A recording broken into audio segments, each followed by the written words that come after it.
Y estamos de vuelta con más de esta Tu Vitrina y ahora sí en la sala de esta casa para desarrollar un tema muy interesante en nuestro segmento El Debate. Por supuesto teníamos que contar con la presencia de un especialista queridísimo por todos nosotros. Él es terapeuta, orientador, educador, fundador de Secodap y hoy está acá con nosotros Oscar Misle para hablar sobre el acoso escolar. Hemos visto recientemente muchas noticias, casos lamentables que van relacionados directamente con el acoso escolar con menores de edad, además. ¿Qué hacer en casa? ¿Cómo manejar una situación como esta? Y no solo qué hacer en casa, sino también qué hacer en la institución, ¿no? Bienvenido, Oscar. Con muchísimo cariño te damos la bienvenida.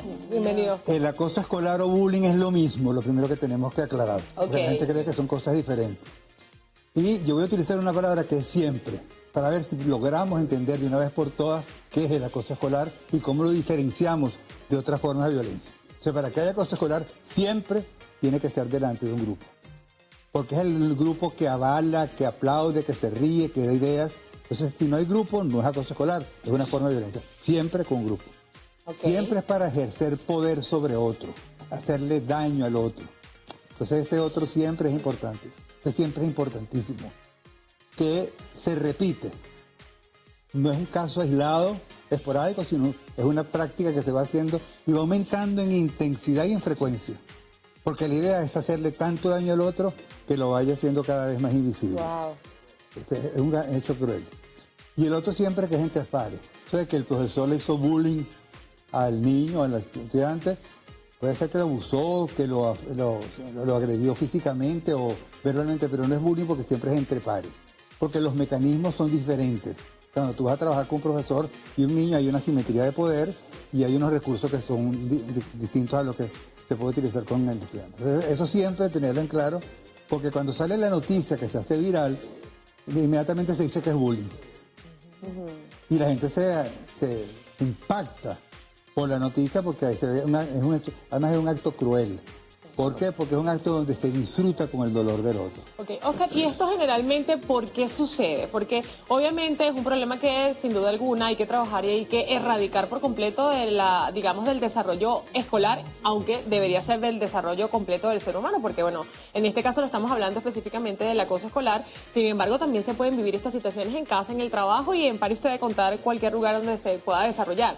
Sin embargo, hay que ir como a la raíz del problema para saber entonces cuáles son las herramientas que se tienen que implementar y cómo, como papá, por ejemplo, yo puedo detectar que mi hijo está siendo víctima o está siendo el victimario de esta situación.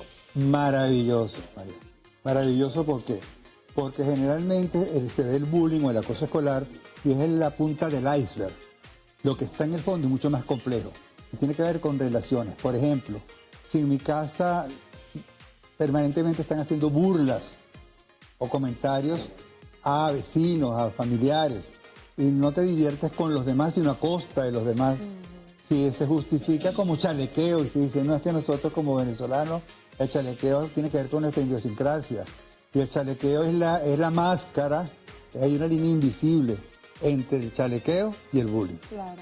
¿Por qué? Porque si yo hago un chalequeo y la persona se siente mal, porque lo hago por algo que dijo, o por alguna discapacidad o alguna condición particular, esto dejó de ser chalequeo.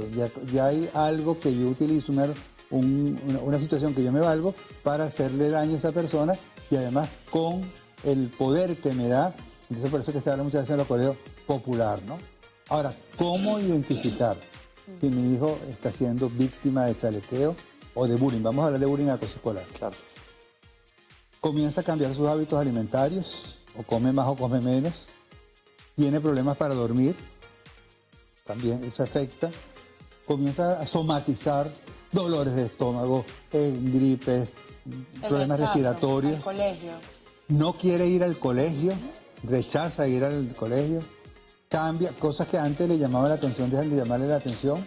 Esas son señales que me dicen, mi hijo está pasando por una situación que hay que investigar, porque me está dando las señales.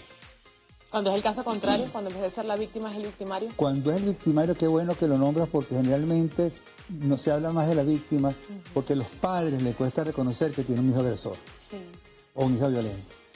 Si yo veo que ese hijo mío con la mascota la molesta, le pega, la fastidia. Si yo veo que eso lo hace con el hermanito, lo hace con los primitos cuando están reunidos, alerta, porque él está utilizando su poder, siempre es una utilización de poder para hacerle daño al otro. Entonces, ahora hay un tipo de acoso del que poco se habla del verbal, del físico, inclusive del virtual, que es el relacional. Y el relacional lo ha sufrido mucha gente, que es te aíslo, no te incorporo, te excluyo, te excluyo. Y el que te hable no le hablo. Y el que te hable no le hablo, no lo invitas a tu fiesta, no permitas que participe en el equipo de deporte. Ese acoso relacional es un acoso que se llama muerte social. ¿Por qué? Porque yo dejo de existir, yo dejo de ser importante, yo dejo de ser tomado en cuenta, y es de ahí, de esa muerte social fácilmente te va llevando lo que vemos en Secoda con mucha frecuencia. Tenemos 17 psicólogos que atienden de manera gratuita, que es la ideación suicida. ¿Por qué? Porque como siento que ya no existo socialmente, que mi vida no vale, yo no valgo, ¿por qué seguir existiendo existencialmente? Claro. Oscar, justamente rescato lo que decías hace poco, y es que en Venezuela siempre hay esa creencia de que, bueno, si yo me meto con esta persona o le digo esto, bueno, eso es echando broma, eso es normal, en Venezuela somos así. E incluso eso se transmite también a los padres, que es por eso que te quiero hacer la siguiente pregunta. Como padres o como representantes, si vemos que nuestro hijo es víctima de esta situación, o el caso contrario también, siendo el victimario, ¿cómo un padre debería afrontar esa situación con sus hijos?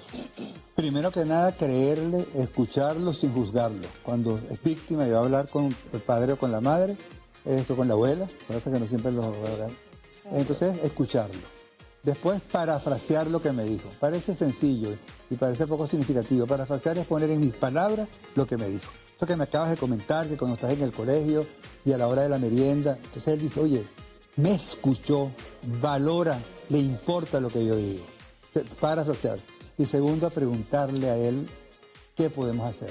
Claro. ¿De qué manera, para que eso no se siga repitiendo? No es que yo voy a ir al colegio y van a ver, deja que me crucen. Ay, bueno, es difícil controlarlo. Es difícil. Pero le estás quitando también poder. Claro. Porque le estás diciendo, quien va a resolver esto eres Soy tú, yo, soy yo. claro, es Y así. no contigo. Yo te voy a acompañar, eso sí. Sí. Vas a contar con mi apoyo. Oscar, muchas personas hablamos de la influencia que pueden tener los padres a la hora de tomar en cuenta estas actitudes, pero yo creo que la primera persona que realmente se da cuenta de lo que está pasando es el maestro, es el docente, Buenísimo. es el educador. Entonces me gustaría mandarle un mensaje a ellos, a estos momentos que nos están viendo, y también recordar tus redes sociales.